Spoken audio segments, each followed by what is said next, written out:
Okay,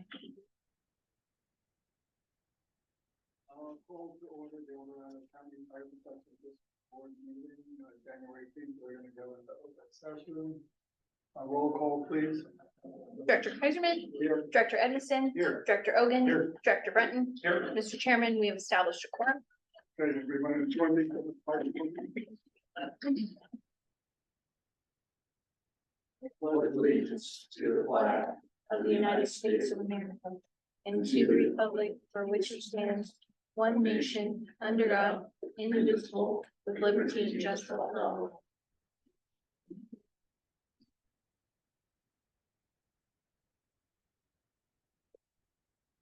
I have a motion to approve the agenda.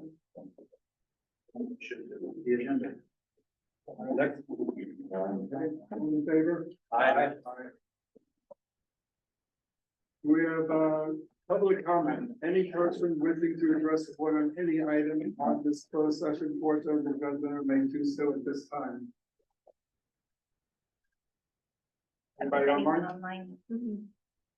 Okay, item 6, report on action taken in closed session. Well, during closed session, we discussed two issues: the tentative agreement between the memorandum of understanding between El Dorado County Fire Professional Firefighters and El Dorado County Fire Protection District, and the letter of understanding of El Dorado County Fire Protection District and the El Dorado County Professional Firefighters Association, local 3556. So, let's get into the tentative agreement memorandum of understanding. Have any comments on that from the board? We discussed it. So first of all, we on that HR committee, we appreciated the opportunity to sit down with the firefighters and negotiate for the past couple of months. We had some good discussions. It's not exactly where we would want to be either, but taking into account our total budgetary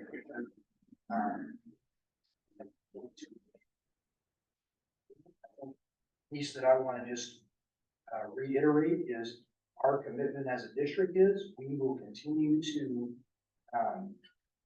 evaluate our financial picture as we go.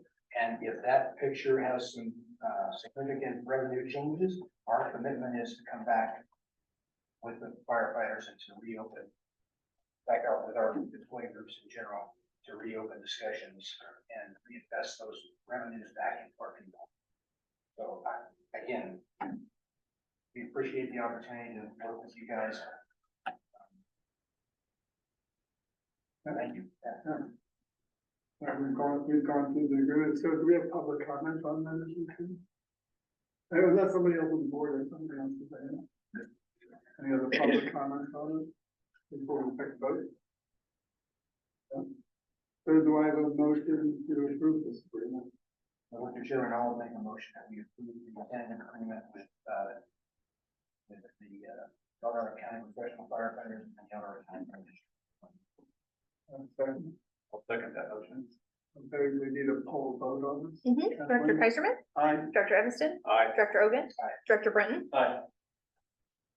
Okay, motion passed. Letter of understanding, El Dorado County Fire Protection District and the El Dorado County Firefighter Association, local 3556. This is really where we're just making one change to the agreement that's already there. We're taking out item 6, district employees are not trained skills. Item is right, El Dorado County Fire. Okay, Mr. Chairman, the original agreement with Richard to share bodies to come down to Springfield County Fire included shift trades between both local and health and open that up. The only change is to strike that language that shift trades are grid. And shift trades would fall under the individual union. Any board comments on that? Any public? I would like to just offer, it does also extend the date of the agreement through the Congress. All right, so the 7/31/24, correct. All right, we have a motion to approve it. I'll make a motion to approve the two changes to the letter of understanding. Second. I'll second. And this one is just a vote, all in favor? Aye. Any opposed? Okay, motion passes. We're on to the consent calendar. All items approved on a single vote, except those pulled for individual discussion. Anybody have any comments on any of these? Pull.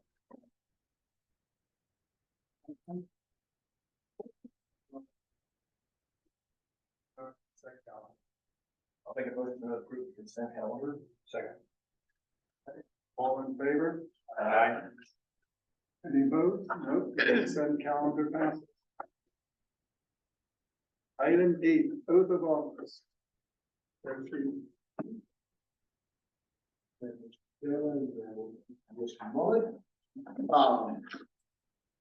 Today we have the opportunity to bring in one of our new firefighters. And as I'm doing this, I realize that his oath is sitting on my desk. So you'll owe me a trip by now.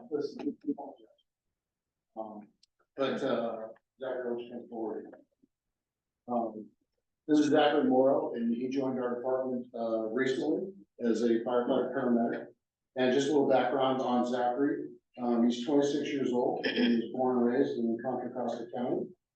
He attended the Butte Fire Academy in 2021, and recently graduated from the Butte paramedic program this past May.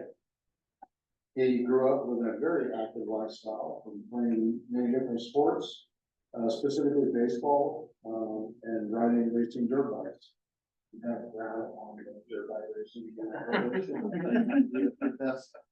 Best use of your spare time.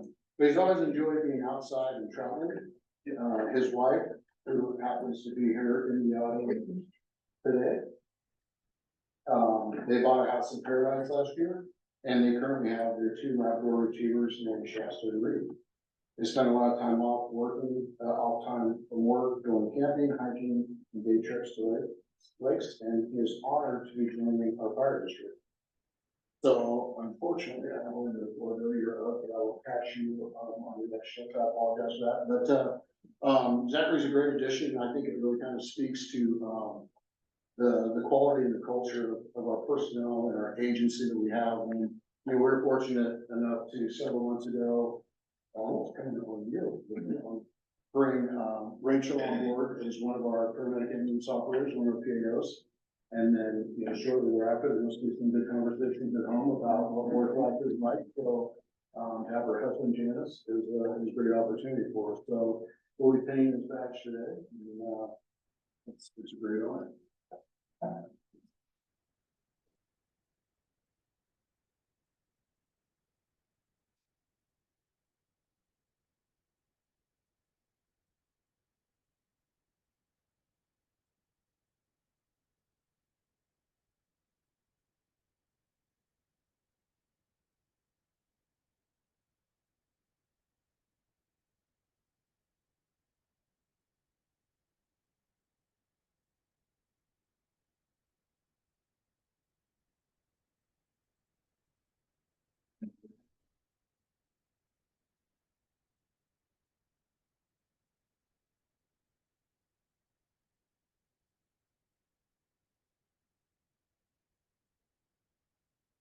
Exactly, we may not endorse off-road racing, motorcycle racing, but there's a few of us here that might join. Yeah. Are we moving on to the next item? Then? Yes. Okay. Oh, item 9 is a duplicate. Look at us for another public comment. Item 10, departmental matter. Employee recognition. Thank you, Mr. Chairman. We want to recognize several of our employees that I think as we report back to the board, that we're kind of a year now. We're switching our RMS, our record management system, from Firehouse over to Image Trend. And while it sounds like, it's just changing a software platform, you get the vendor, you pay the bill, and they just load it on the computers. It's way more in depth than that. And when that platform came on board, we had 4 of our members firefighter paramedic, Nick Thomas, Captain Lindbergh, Engineer Bautista, and Engineer Chilcott. They kind of took that program on and basically they got the shell of the platform from the RMS and then really had to build that program up to meet our needs. Everything from, getting all of our equipment in there, the layout of what the screens look like, the CAD integration, so that with our new system, anytime the crews get a call, all that data comes across from the command center. So the incident number, all of their times, the resources, all of that stuff is auto-populated into the report, which in the old system was a lot of typing from our captains, our crews having to enter all that data. The other piece to it is integration into our Telestat program. So when it's bringing all the engines and stuff over, it's also bringing across our personnel. So the efficiency at the station level for each call, it's gone from a pretty lengthy process, putting in reports in the firehouse, and we probably suffered through that, to really just a couple of minutes. But in order for that to occur, it really took a lot of work from those 4 individuals I mentioned to get that program up. It's still an ongoing, they're fine tuning things and as crews call them on their days off and weekends and nights going, hey, I'm locked out, hey, I think I do this. They've been very responsive in doing that work to get that program up and going. So we want to just really formally recognize them. We have firefighter paramedic Nick Thomas here today. I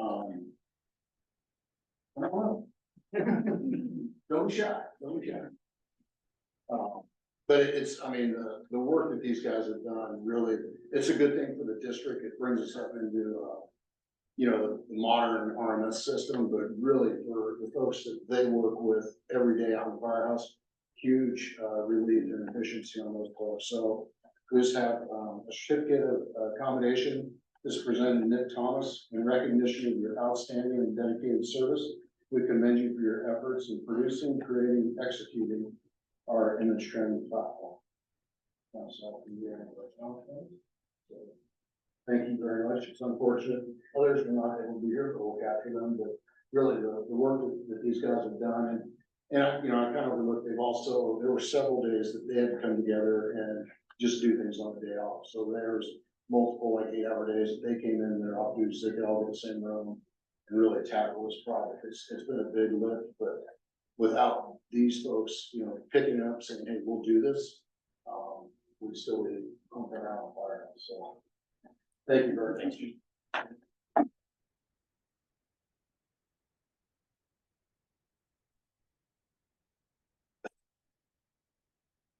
Hey, item D, administrative. For the year 2023, 2024 JPA is final budget.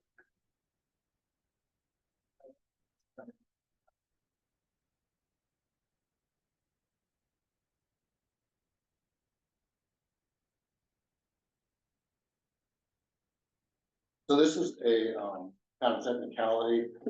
The board had previously approved our annual operating budget, both preliminary and then final.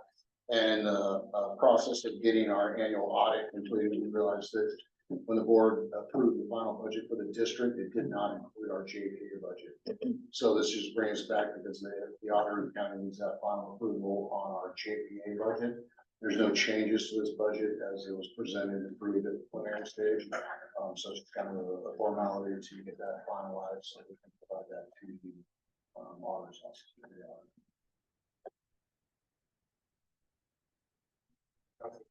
Any discussion on this?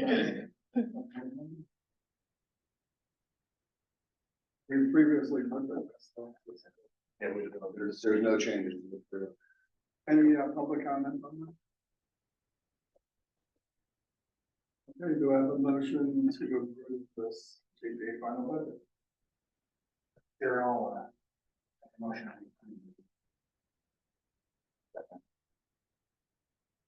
We need a poll vote on this? No, not really, because that was this first. Yeah, there's not. Okay, all in favor? Aye. Any opposed? Okay, the motion passed. Item C, public safety. Thank you, Mr. Chairman. With regards to the public safety building, as the board is aware, Is it public safety building? Thank you, guys. Come on. With regards to the public safety building, as the board is aware, we did receive the actual check from the state for $1 million to go towards land acquisition, in that purchase. So upon receiving that and with the ongoing meetings with the city, the conversation piece has been that we moved that money from our account into a separate account at the city. I reached out to our legal, he put together an agreement that you have before you today. That agreement has been sent over to the city for their legal to agree on, to review and make any edits to. Unfortunately, I don't have any response back from them yet on that. This was put together by our legal, and so it's blessed by our legal to use this. So kind of the ask would be that if pending the agreement coming back favorably from the city side, we give direction to staff and we can move forward. If there's any significant changes or any changes that our legal is not comfortable with, we can bring that back to the board. But the intent would be if we move that money into the city, as opportunities come to purchase property and do things, we can act a lot quicker than some of the delays and challenges we've had with the county. So, Getting a check cut from the county. yeah, that could be a challenge. So we'll be a lot more fluid and maneuverable with those funds residing with the city of the county. Not that answer, but. And you haven't had any feedback from the city manager or anybody about, there any concerns about The this? city manager, he reviewed it. We talked about it on yesterday, and he was good with it, but he was doing his due diligence and sanitary legal. It's basically boilerplate language from our legal. I mean, this is to acquire the land for the eventual public safety building, which would require a lot of different funding. So at least we have the land title. And the anticipation is that could happen, that would be brought to the boards and the city council fairly soon. The city is working on an RFP right now to get a real estate person to manage the transaction and operate on that. So it's clicking. You may see something in May or June that comes to the floor for movement. Go the same direction as they've always been headed. Correct. Good. Any public comment? Anybody out there? No. There's no one listening in? Okay. So sorry. So then, I think subject to any consideration from the city that might modify this agreement, I think we all get a motion to approve with that. Do I have a motion to approve it subject to final of the city? I'll make a motion to approve the agreement. Beforehand. I'll second. So this was a whole vote, because we're gonna spend $1 million on it. You should probably pull vote. I think it's a good idea. Okay. Director Kaiserman, I, Director Edmiston, Aye. Director Ogen, Aye. Director Brennan. But motion passed. Okay. We come up to board elections. So every year, we reestablish the board chair and vice chair and then assign committees. So do I have any motions for board chair? So, Mr. Chair, just based upon where we're at as a district right now, and I would have a nomination for a chair, if you're willing to continue. I think we're in a really dynamic place right now, and to just maintain the stability that we've developed over the last year or so, I would like to nominate you to continue as our chairperson. So do we need a second on that? Yes. And I'll second. Unless there's any other nominations? Good, then we need to vote on that. So all those in favor, we have, is it a poll vote? No money, right? No money. No one. That's all right. Nobody knew. All those in favor of Vicky Kaiserman, as chair? Say aye. Aye. Any noes? No noes, so I continue as chair. So we need a vice chair. We need a motion for vice chair. So, So, Mr. Chair, same thing with the same exact language. If Director Brunton is willing to continue as vice chair, I would be.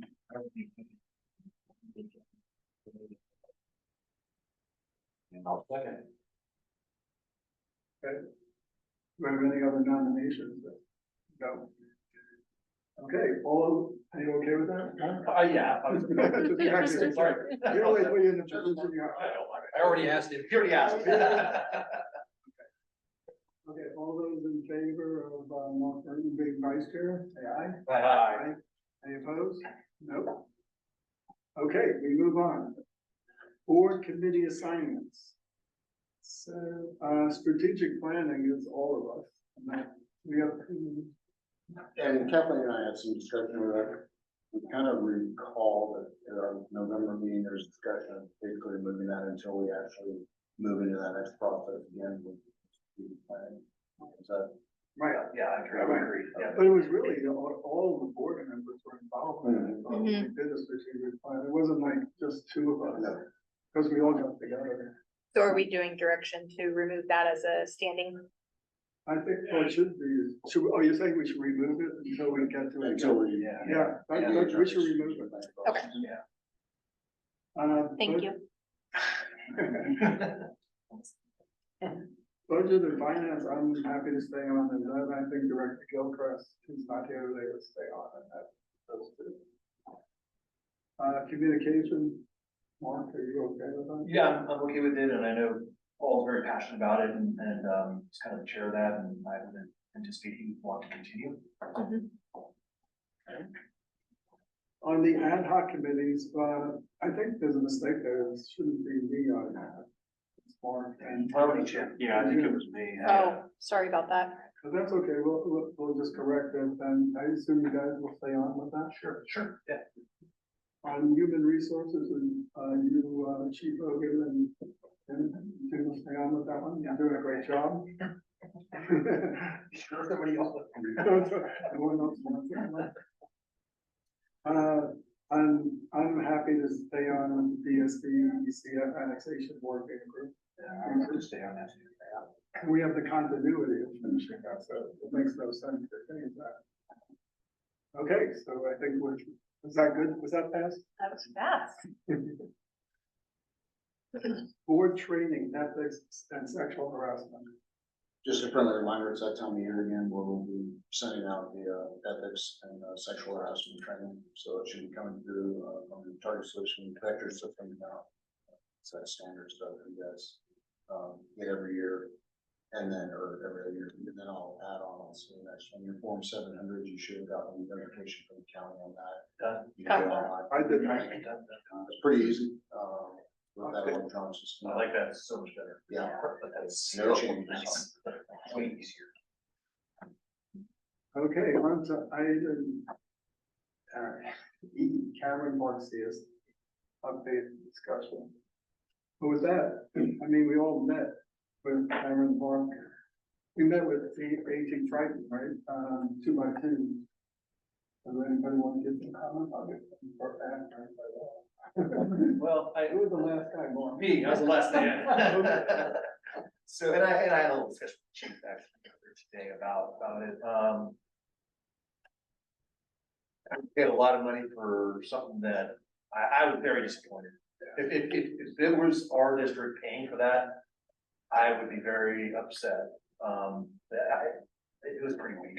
It was 75,000. Yeah, 75,000 for what they asked us, and it was so open. I was expecting more. I think all of you, I get the sense, expecting more, to be able to really put out there what county fire can provide and services and all that kind of stuff, and it just, to me, it felt so flat and so far away.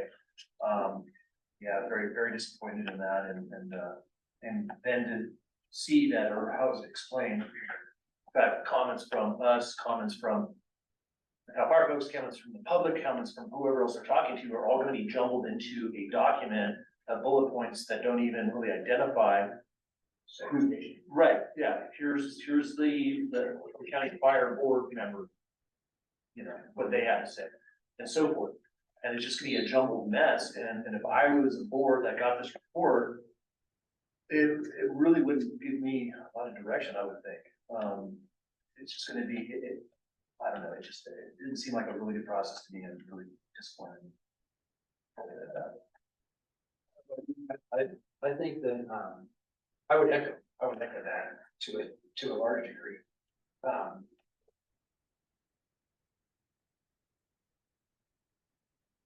I think that what has been helpful in the process so far is Director Gilchrist and I have been doing 2x2s with our administration.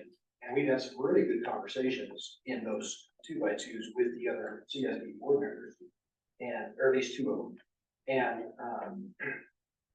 that's been helpful. And I'm like you, I was expecting to have some of those conversations in particular that we've been having at those meetings. And I think the most problematic piece, to Director Brunt's point, I think the most problematic piece is that when everything is gonna be lumped in, all elected officials' comments are gonna be lumped in with no segregation to which elected official, which group they represented is making those comments.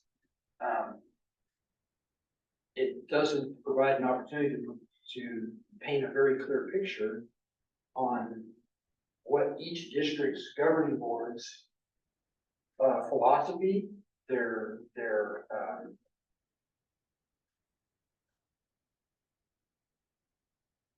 strategic thought process and direction for the district, how all that plays out. There's really no opportunity at all. I don't think, I mean, I'll be really interested to see the report, but it doesn't seem like there's gonna be an opportunity for that to even be discussed. And so that's problematic, I think, and we'll just have to wait and see what the report says, but. I agree, wholeheartedly. I was expecting something significantly different from what we did. And Jim and I went there, in your comment. Well, yeah, my thing is we're really a major stakeholder in the outcome of what's going on. And, I think it's really, this process is really drawing light to that. You know, we're seeing with Fire Station 89, just in the last few months, we've seen that Cameron Park doesn't have an ambulance space in their district any longer. And it's impacting us. Our medic from Shingle Springs is being drawn down there constantly. So we're already picking up the slack, I'll call it, from changes that have happened within that geographic area. And potentially moving forward, that could be a big deal to see how it's staffed in the future. The two firehouses that they have. So it's not like we're a neutral party in this. Whatever happens is going to impact us directly. And so I want to be sure that we do stay on the front of this and make sure it's addressed properly, because our ultimate goal is to make sure that public safety is covered within our area and surrounding areas, because you can't say it's Cameron Park, it doesn't affect us. Well, it does. There's a boundary drop. So all the districts cover each other, and some improper decisions are made, we're gonna pick up the slack. So yeah, so I think it's gonna be very important, and I think we gotta stay on the forefront of that. Yeah, I mean, I brought up, but when you close the station down, it's gonna increase response time, at least by 5 minutes. Plus, you close that station down, the insurance rates of all those houses and businesses around, they're gonna go, they're all gonna go to the fair plan. So that's a big issue. And the whole process, like, it doesn't even make sense to me. Why didn't they go with the RFP and guide them through an RFP process first, as opposed to doing this analysis of the strengths of El Dorado County Fire and El Dorado Hill Fire? It makes it like, and I said to them, after you do this, and if we go through this process and there's a selection, you still have to do another feasibility study. So It should have been, they should have guided them in, the problem is the citizens, they don't know what they don't know. And they know, because fire was just Cal Fire before they handed over and they ran the parks. And then they don't understand, they agree with us, when we spoke to them, they don't understand the citizens there, the annexation process. It's not a constant negotiation how much they're gonna give to fire. Once you do the annexation, that's out of their revenue. So they see all the issues they have to deal with, dealing with that board and the community down there. You know, maybe people want more pickleball courts, or they want the heated pool more, but fire is first, safety is first. And it was originally, from what I understand, they used to break out that valorian tax would go a specific percentage went to fire. Yeah. And the piece went, you were there. Yeah, so originally, back in the day, it was, way back, it was an 80-20 split. And when it was first formed as a CSD, is to provide fire protection, parks, they had one small little playground parks, and we're talking back in the 70s. And that was all there was, so that's why the majority of the money went to the fire department, because that's really the service that's provided. And as time went on, they had to figure out, well, here's our revenue base, how do we split the pie so that we can now provide fire? And that went to a 70-30, and then the time that I was there, it went to one point where we had a general manager came in there and wanted to do a 50-50, and it got gnarly. He's the one that had pulled the gun on the fire sheet and all that stuff. But yeah, that's the kind of drama they've always been in, and that split has always been contentious, and it was documented and codified at one point, and there's on the resolution. And the reason that the negotiations went on was, those, documents at one point, when the contentious general manager got in there, disappeared. So there was no base, and there was nowhere else documented other than the secure file system that existed there, that had limited access, general manager, that document went paid, and said, well, where's the documentation that it was at 80-20? Yet people said, well, remember, it, well, where's it on paper?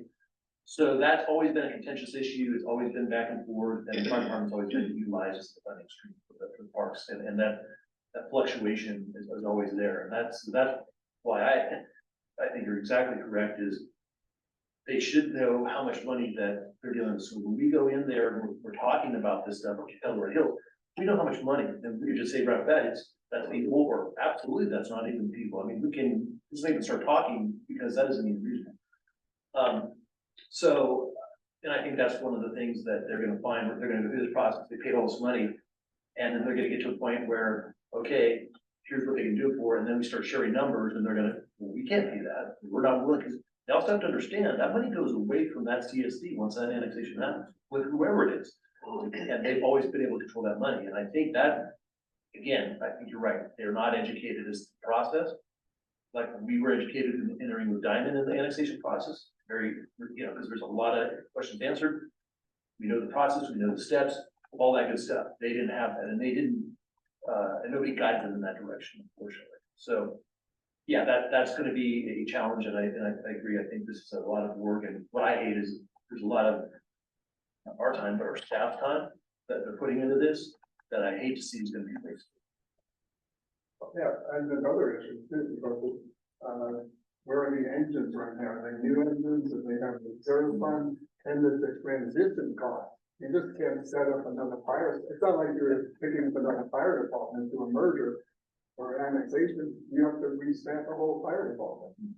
And you can do it systematically, one station at a time. But even then, we looked at their master plan, showed that they were gonna redo the second station EDA. Yeah. And they thought about a third station, which they funding the bill or maintain. So that was interesting. And now they're probably not closing a station. I think that the problematic, another problematic piece, and Mark just hit on, is the understanding of what it takes to operate a fire department fiscally.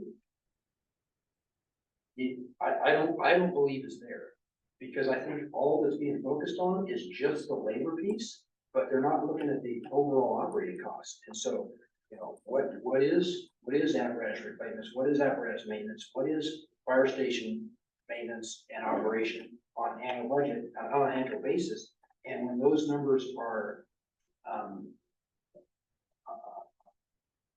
put all into one single big pot for the entire district as a whole, then it gets tough for them, as a board member, I would hate that, because I can't see what each component of my district it is costing us, right? And in that particular case, they can't see it. And, you know, I think by diving deep into their actuarials, you can kind of make a case for what probably most of those costs are. But until there's an acknowledgement that those are the costs, you're gonna be having a circular discussion. Wasn't Triton supposed to give them a recommendation, what they think they should do? Isn't that what the feasibility study is supposed to show? They're doing my understanding, they're doing a side-by-side comparison of El Dorado Hills County Fire and Cal Fire. And it's just a comparison and then a recommendation, but I think all the points that have been brought up have been very valid, with really the way that this whole thing has transpired. I was speaking with Director Brunton before the meeting. You know, as a fire chief, part of my frustration, CSD has never even come to our board and said, are you willing participants? Would you be interested in this? It was just kind of an assumption that's been very scattered since then. I think, you know, we talk about, you know, the impacts that could potentially affect us, and Director Edmiston's spot on. There are direct impacts to us, and my concern, just kind of going through this process and attending their board meetings and things, is, you know, they have a contract with Cal Fire that comes due next June. And I don't know what they're going to do. You know, I don't have confidence that they're gonna have to sign it out in time to have something in place and rolling with any agency.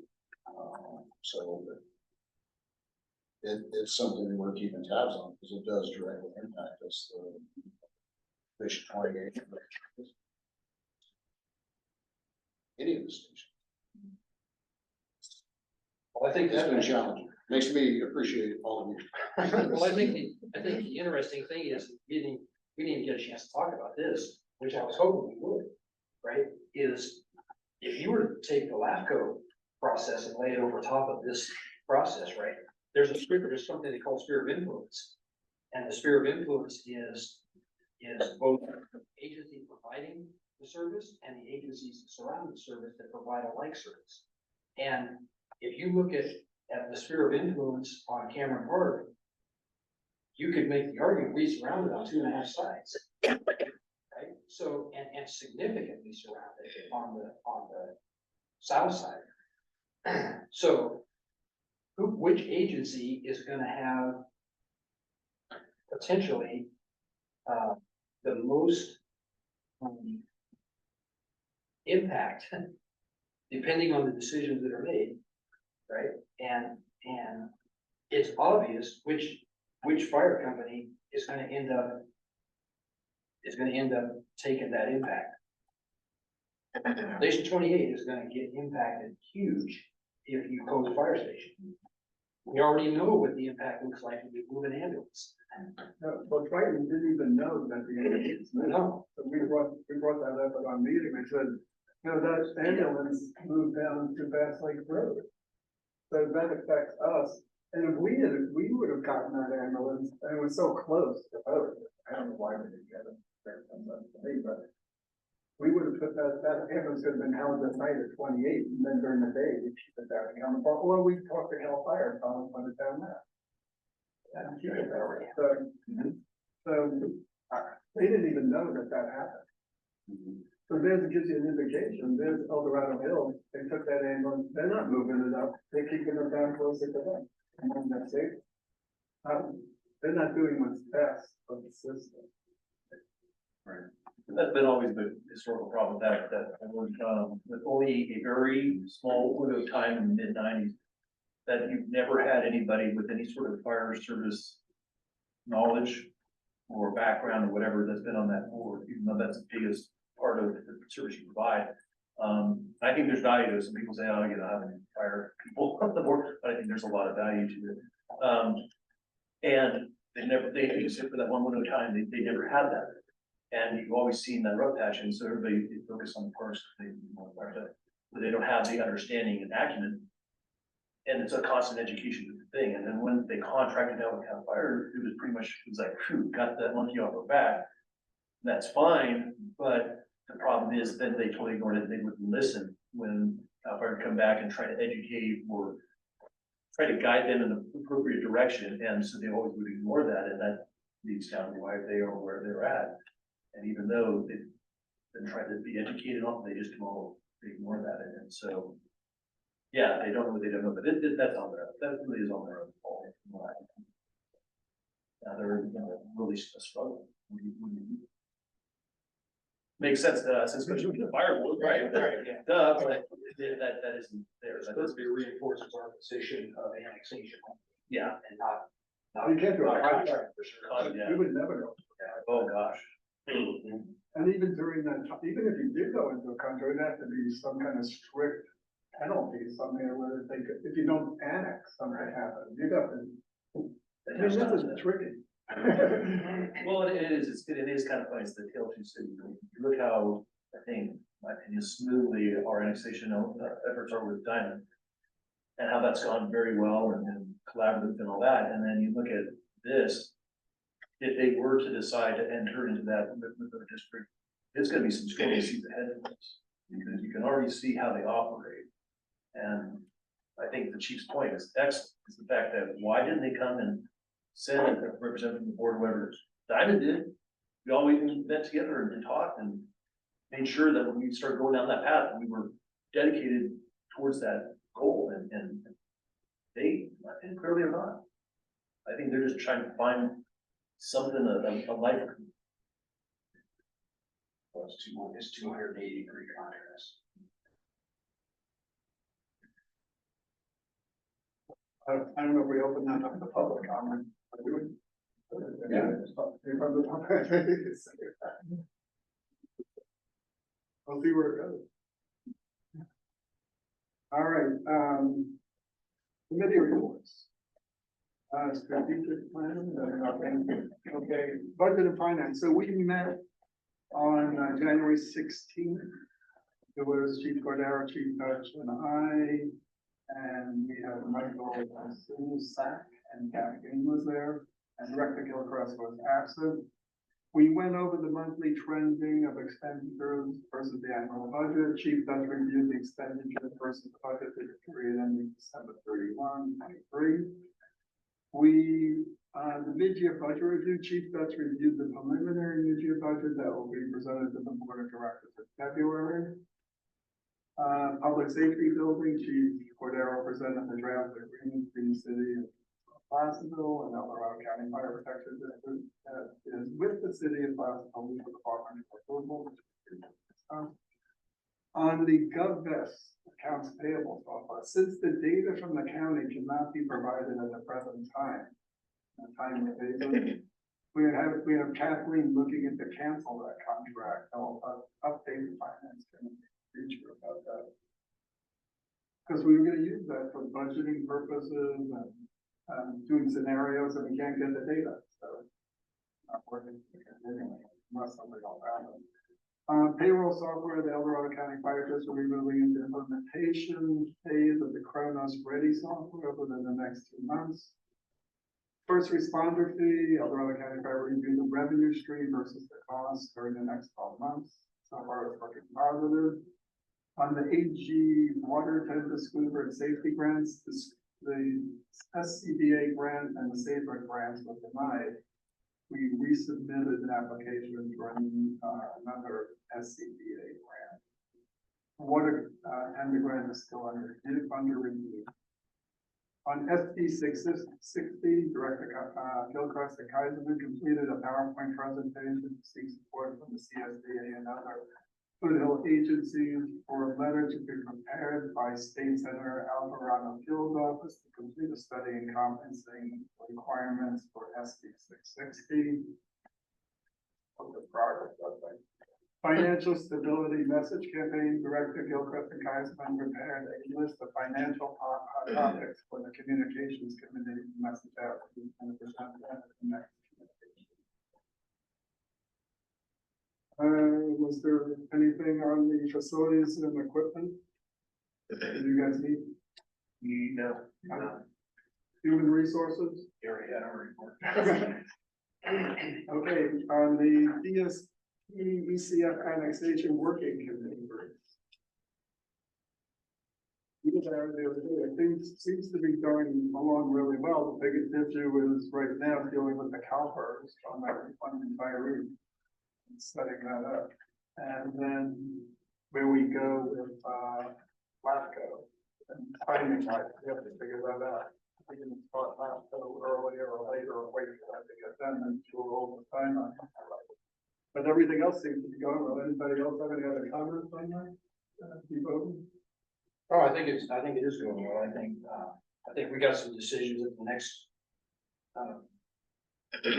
working group meeting to make about where we move forward with the LAFCO process, but in light of the CalPERS legislation, but I think that'll be a relatively straightforward conversation.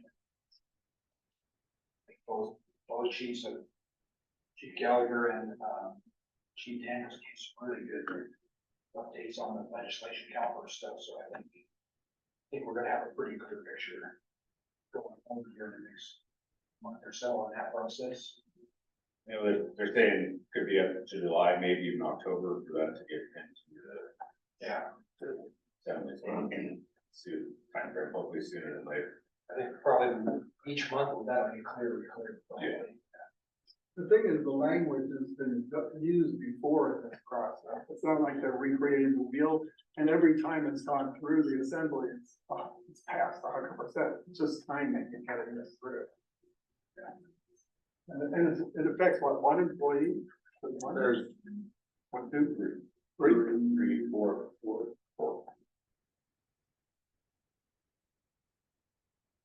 It sounds like it should be done. So then we'll decide at the next meeting, when we all get together, to start, we have the feasibility study done in Alaska. Because we don't want to keep pushing that out, waiting for that to get done. I think if the union agrees, administrator agrees, board of directors agrees, come to an agreement to go and start the LAFCO process as soon as we have all the other ducks in alignment to submit, and then we just be waiting for this last administrative assembly. I think Chief Gallagher and I will meet with LAFCO and there's a couple of questions we answered there to make sure, you know, is there a pause button or they're off ramps in the event that for some reason legislation never goes that way? You know, what else? I mean, I think you could extend the LAFCO process, not long. Yeah, we need to get those questions answered, so we can make an informed decision on the church on that. Any other public comment on that process?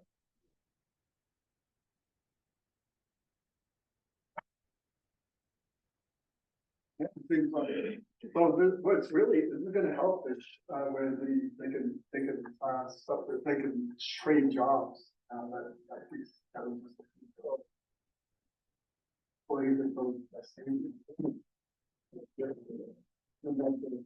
Plus it brings us all together.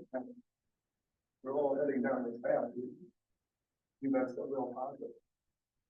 Well, yeah, I think on the operational side of it, you know, it's been really good to watch the integration on the operational side and, you know, to stop by and see the representation of both districts working in different firehouses, you know, that's been really good. Everything I've heard has been very positive. So that part's all good, I think, you know, it's just trying to get through the legal piece of it. I think once we get some assurances that we've got the legislation moving forward for sure, you know, and it's just now a matter of timing on that legislation. Like you said, I think get a couple of those clarity pieces from the LAFCO and then we should be able to have a discussion on would we would do a joint session between us and, Finance Springs Board. I think ultimately we get to that point that, you know, we're going to, you know, finalize the feasibility study and the boards are going to discuss the actual application of that, so I think it's probably beneficial to have a joint meeting where there's dialogue between both boards versus. So we call that special meeting. That'd be my thought and recommendation when we get to that point. Hopefully that's coming up soon. When we get that coming. You don't want to lose steam with this stuff. Absolutely. Okay, anybody else, any comments on it? I'm still on here in too much physical work. I have everything from Diamond Sport either tonight, Sean. And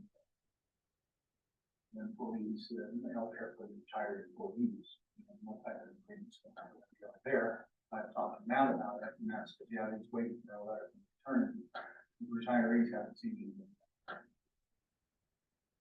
Well, I guess I would address that only from the statement that we made last time is we said from day one that our intention was to leave that group whole and not to put that group in anybody in Diamond Springs in jeopardy.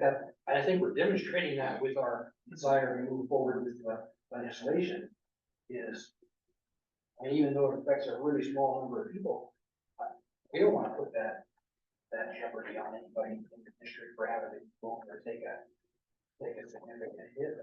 And the same with retiring. You know, you guys have an agreement with your district. What are you looking for? What are they looking? We want to maintain our health. Well, we know that. Yeah. So what, is there But something? there is no, I haven't seen anything in writing that says that's gonna happen. Your intentions are great. But whether that's gonna be, you know, and I don't know if you can encumber a board, in the future. But, the more paperwork that's there, that everybody says this is gonna happen, and the more, the better it is not having. I think that actual documentation gets solidified as we do the LAFCO application. I think, you know, Chief Gallagher's been kind of working on this, I mean, there's some legalities to making sure that we get the language we need to protect those employees. And, you know, because we can, you know, the chief and all, we can have the best intentions. But if I were a retiree in those shoes, I would want, what is the document, what can I hang my hat on? And then is it just a legal document, is it incorporated into the LAFCO documents as part of that whole process? I mean, I would certainly want that secured, as well, so that piece has to be buttoned up. Because that will be one of, you know, as we identified at the very beginning of this, we have to commit and protect that benefit that the Diamond folks have. And I think we all acknowledge if we're not going to do that, this process, we wouldn't be where we're at today. So that piece has to be sewed up and airtight. So is that something that's stated in the LAFCO agreement, or is it something our board has to have a resolution? I think you'll see a comment. My intention, the Chief Gallagher may have a little more info on, but my thought would be that you'll have some type of legal document, probably some type of a resolution and something included in the LAFCO documents, kind of multiple layers of protection built in. Because there's also no. Yeah, the only reason I'm saying something, because county fire in the past has not got a good reputation of providing for the retirees. And I know county fires using typical financial funds. But I don't see actually even the district coming back and saying, oh, we should have taken care of our retirees. They're not doing that stuff.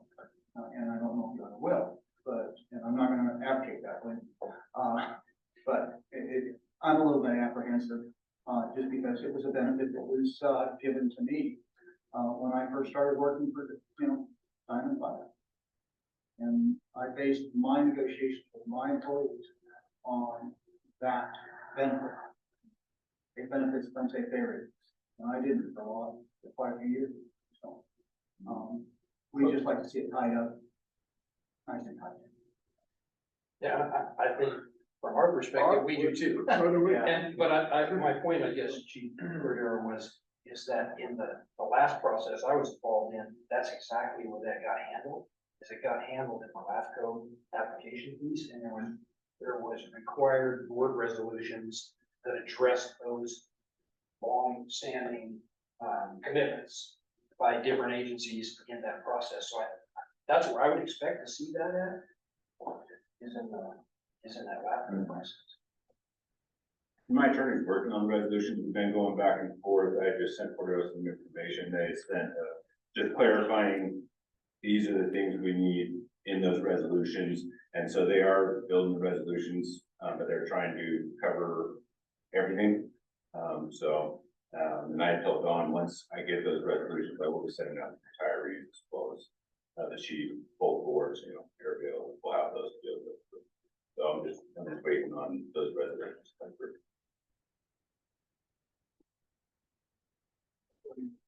Sure, our intention is always to perfect that, so when you see the document, we see the document, we'll all know it's done. Well, I appreciate your intentions. It's not done, we could say it's not done yet, that is a fact, but our intention is to do it done, and in the correct time and in the correct place. And as we all pass away, that obligation goes away. So, but that'll be a ways down. That's a ways down the road. Yes. All right, anybody else, any other comments?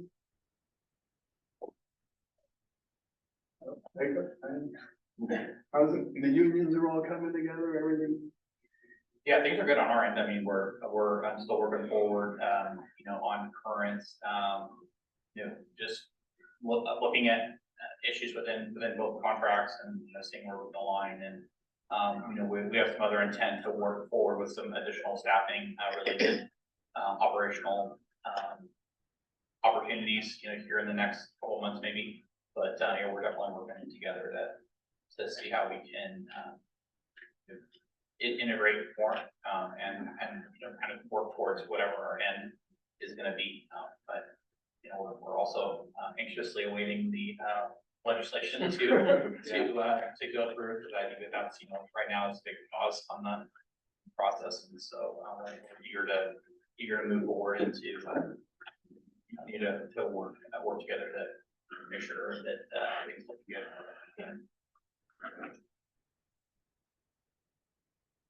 Great. I think that ends that discussion on that. On to item 13, correspondence. Hey, Mr. Chairman, in your packet, you'll see the stats for both November and December.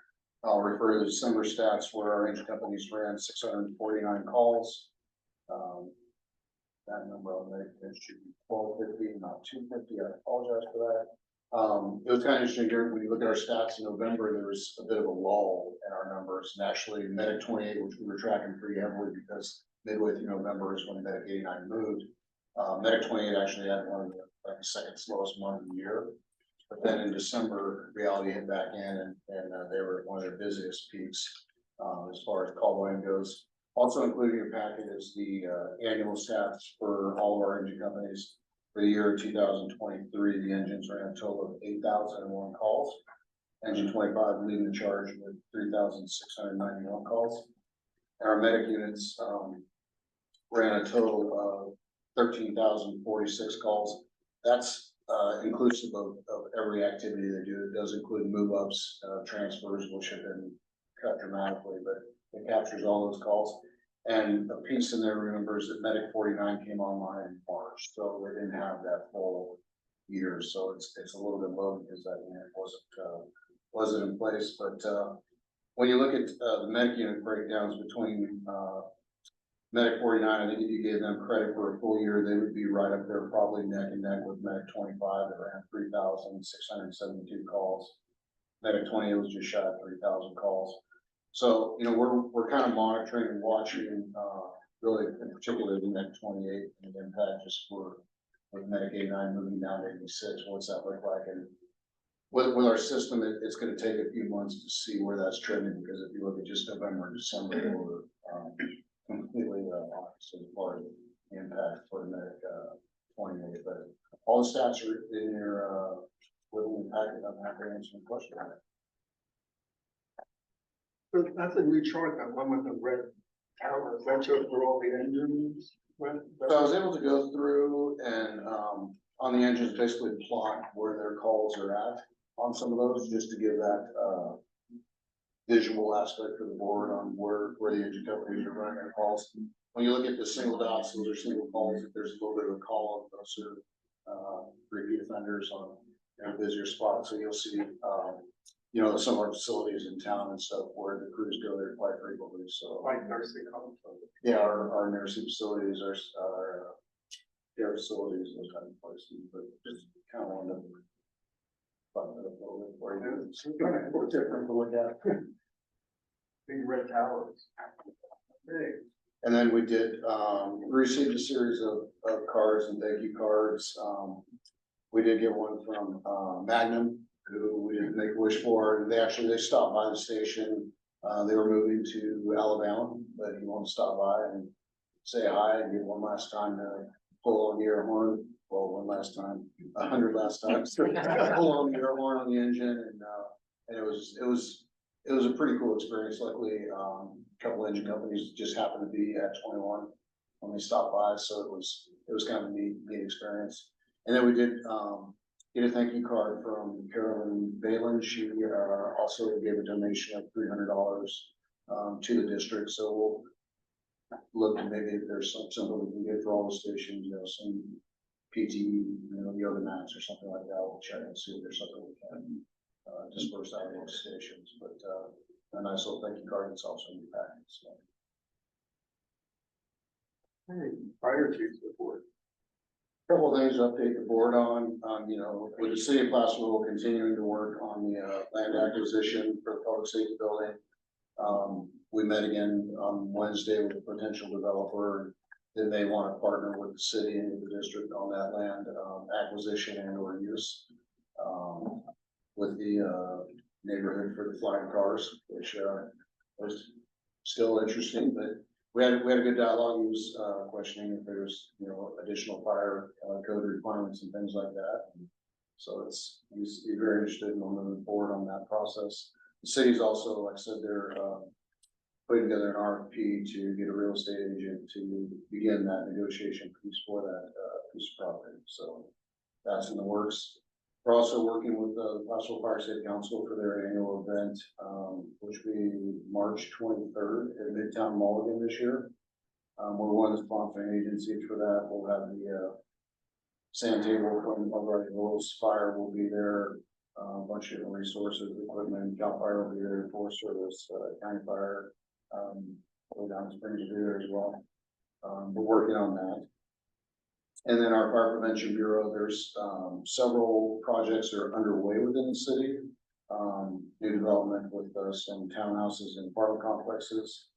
The subdivision, Cottonwood 4 and 6, which is over on Clay Street, that's underway. The first model homes are actually completed. So each one of those is about 37 homes. And there's 2 more phases that they're talking about adding on to that once the first 2 are done here. As well as up at Texarkana and Broadway next to the chiropractic office. There used to be like an abandoned blue building that's been taken down. There's a developer that's looking at wanting to put some market rate apartments in there, which would be a nice addition to the city, and a couple other complexes that they're looking at. The Harbor Freight is nearing completion. That development they're doing on Upper Broadway, that's driven by. It's a big facelift that Leonard Grado's done on that facility, so that's moving along as well. Switching gears over to the JPA, the JPA director hired an admin assistant. That's a full-time position that's within the JPA office right now. They're working diligently on getting stuff done, and that seems to be very successful for them. The JPA board will also be considering an EMS supervisor operations position for the JPA staff at our JPA board meeting next week. And then interesting with the board of supervisors in late December, there was at one of the supervisors meetings, big conversation about Service Area 3 and what was going on there. But they also dovetailed in on that to provide direction to county staff to begin negotiations with the JPA over in Service Area 7. Our contract doesn't come due until June 30th of next year, but they want to do a revisit. It was interesting, some of the comments they were making about wanting to revisit our entire contract, with some of the verbiage that Fitch had provided with the assessment they had done. So we'll see how that pans out. That'll be a discussion piece as well next week. Moving on to the district, the annual Christmas parade, I think most of you were there. It was a good success, very well attended. It was good to see the number of off-duty folks from the county fire and Diamond Springs that were at the event. We had, Senator Alvarado Gill with her booth at Station 25. She was on one of the engines, and also Supervisor Turner was on one of our engines as well again this year. We did receive some follow-up from staff and Senator Alvarado Gill's office, really thanking us for the hospitality when we use the station, and it's something they'd like to do annually in the city. You know, absolutely. So that was a very positive thing. We have our annual live fire drills that will be taking place at Station 23 on February 5th, 7th, and 9th. I've got copies of the rotation. I'll give that to you guys after the meeting. If any of the board like to pop in and see the crews in action, it's an annual training. That's being put together by our internal cadre. We have 2 individuals that this will be their final burn they need to do, where they can be signed off as instructors for live fire control 3. So it's a good process they're going through. The PAO bridge program is going well. Our fire personnel in the stations, they're putting in a lot of good training. The feedback from them has been positive. It's been a little bit of a breath of fresh air for them because these are folks that were already in our system. They already knew them. They're turnkey medics, they're high quality paramedics, and just that energy that they're bringing really inspires and makes life easier for the crews in the firehouse to get out and get that training done when you got, you know, that kind of connection. It's already there. So it's going very well, and really hats off to the folks on the stations. They're giving them and putting forward this training for those folks. Chief Gallagher and I had captain's meetings in December. We met with all 3 shifts, had kind of a little bit of a scripted agenda, but mainly just kind of open dialogue, conversations to bring in all the captains from each shift and just have that conversation piece of all in the same room. Cameron Park, we kind of talked about that. One thing we're doing is compiling the final closeout for the Station 17 project. There's a couple of outlier invoices. We're working on putting those together, submit to the county for development impact fees to close out that cost. And I'm also working with Chief Lohan on getting kind of the costs and everything, invoices, necessary paperwork for the engines, the 3 engines from Pierce that are coming, as well as the equipment for the ladder truck. Our request to the county will be that we cover 25% of those costs out of our development impact fees for both the apparatus and the equipment. But we want to get that rolling now. We just got to go through the board suits and then processing all that. Hopefully we can get in the next couple of weeks. We'll actually get a little funding before the engine gets here, but they might be close.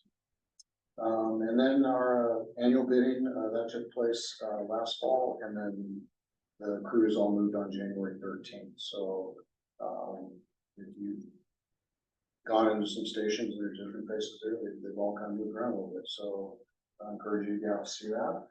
And then the last thing that I'll also give to the board after the meeting, I received an email from Danny Waddle, who's our CSDA representative.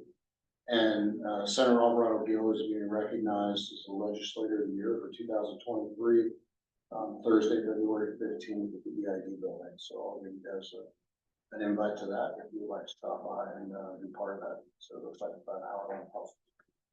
But other than that, that's my report. I'm happy to answer any questions. Anybody have any questions?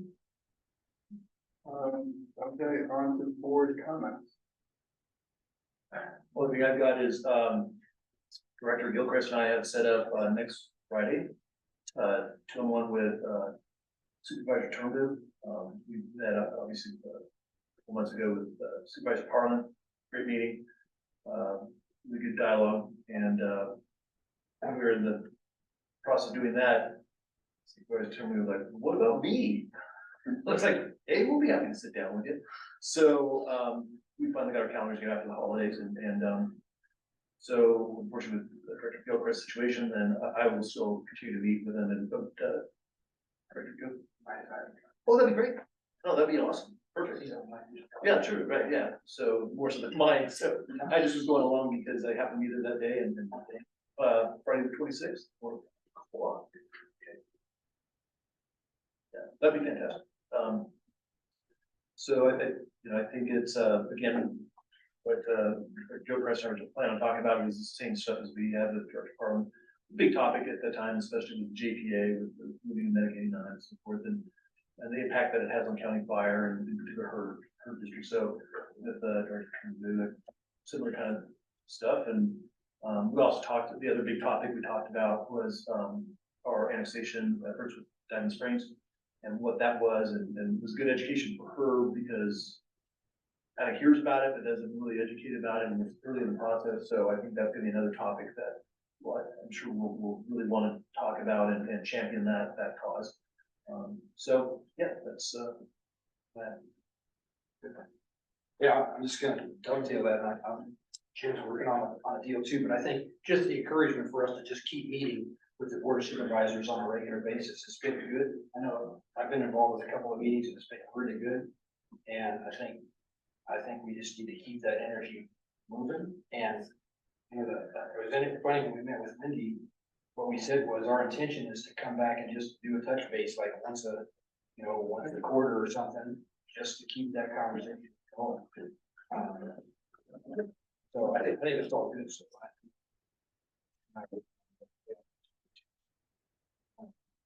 then the other thing, Chief, I would say is I would agree, the energy that I see for the POA bridge program. So I stopped by 19 the other day, and the energy of our folks training those folks is amazing, actually. That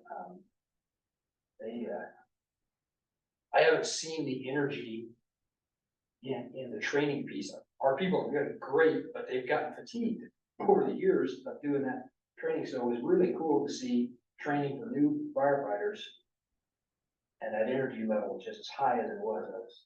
I was impacted by it. Just thinking about everything we've covered in the last hour and 15 minutes, and it's like, there's a lot going on. And it's all very positive. We're all moving forward, and just, I'd like to thank, this is all a team effort, but I'd like to thank, the chief and his staff, because they've been just an awesome resource. Anything we asked for, you guys got it. And then working with the union, everything's been a real team effort, because there's so much going on. We have to be able to keep pointing forward and working as a team. And it's been a group effort. And like I said, there's a ton going on with the merger going on and what's happening in Cameron Park. I mean, it seems like everything's very, very positive. I think with the team we have working on it together, we can keep it that way. We'll be much better off. We are better off.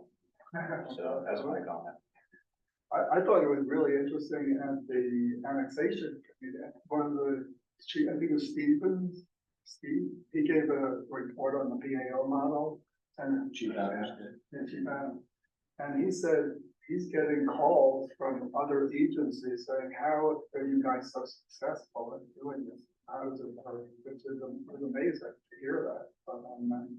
What you guys do different? And we had PAOs that didn't work out. Well, I think just been talked about here and knowing other systems, you very well know other systems.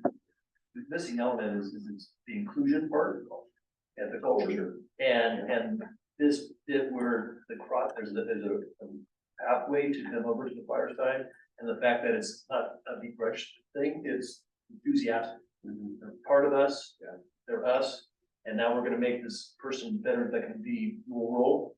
That's a good investment, and they're getting the return on the investment. So that's where I've seen from the outside looking at other programs, you don't have it. It's usually us and them, and they're the peasants, they're on the medic unit, and forget that kind of thing. So that's what I really like. And then I think the other thing that's a huge thing is the cross pollination with the second medic 49 and another fire agency. Those things rarely, if ever, go well, and I've just been pleased with how well Chief Gallagher and his staff, and then their agency has embraced that, and that it's not an us and them. I think that's where the success comes from. That's what he was relying on, and other agencies are looking at us saying, hey, what do you guys, how do you jobs? Because I remember years ago, we couldn't find firefighter paramedics, impossible. Chief Dutch was out there, you get no response. It's crazy. And now with the PAO model, and then finding that these guys want to become firefighters too. It's amazing how that's helped us staffing from where we were years ago. We were losing paramedics like every month, and we couldn't find them. Well, fun fact for you, Zachary Morrow, who's one of our firefighting guys, who's in his badge today. He actually had taken a job in the Bay Area for the fire department as a single role that was supposed to transition over to, suppression. And then that obviously didn't transition over to a suppression job, and single role, was nothing like what we have up here. His wife works for us as a PAO, and he's now here today as a firefighter paramedic for us. So, so that really it's, you know, we can build whatever program we want administratively, but as I've said before, when the bay doors close at the firehouse, what goes on behind there, that's the success of the program. It doesn't matter what we do administratively, and you know, kudos to our local and the Chief Gallagher staff, or you know, that's where the inclusion really happens. We can give that direction all day long. That's where the road meets the road, and it's been successful. Really, wow, that's then where the word of mouth is. So the applications we continue to get on a weekly basis are from people that know people that work here, and you know, in that PAO program, they're messaging to them like this is great program they're running. It's really that community firehouse that they're all saying. Well, I think that the kudos is really to the rank and file folks for creating a culture that is different. And I mean, I've done quite a bit of organizational development work with other departments around the country, really. And the interesting thing is, culture is something you can't dictate, and it's something you can't engineer. Culture is something that's developed. And it's the rank and file that develops that culture. So to me, it says so much about our rank and file folks. It's hard to put it into words, but it just does. It says a ton about the culture they've created that set that environment up. So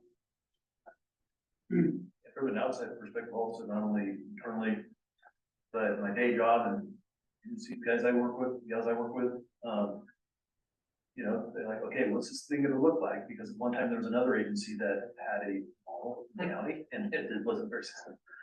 And within a very short period of time, and again, part of that is hiring quality people and the enthusiasm of those PAs that they embrace and they enjoy it and have a lot of respect. And a couple of PAs that really stand out that I know talking to the folks I work with other medics that really enjoy working with them and appreciate what their knowledge and their experience level and their enthusiasm. They're not just these grumpy, burned out medics that happen to get this little fire job. So I know that it's looked at very favorably by other agencies. Yeah, the challenge we have right now is a lot of these folks that come in they have no fire background. That's been their career choice is paramedicine, and once they've integrated the firehouse, they all want to transition over. we want to be just like these guys. So you know, that's a limited spots that we have available, but it's a good problem to have. But again, it speaks to, you know, they've come in and this is for them, but they've been so well accepted and seeing what they're doing. Well, I'm working side by side here in American, but I don't know how many. Yeah, so it's so far very good program. yeah, that's the cool part is to drive by 49s on a regular basis, and the engine's out back pulling hose, and you look and it's like, wait a minute, there's 5 people out there pulling. The POs are out there pulling hose too. You know, it's like, that's cool. Okay, any other board comments? Any other future agenda? I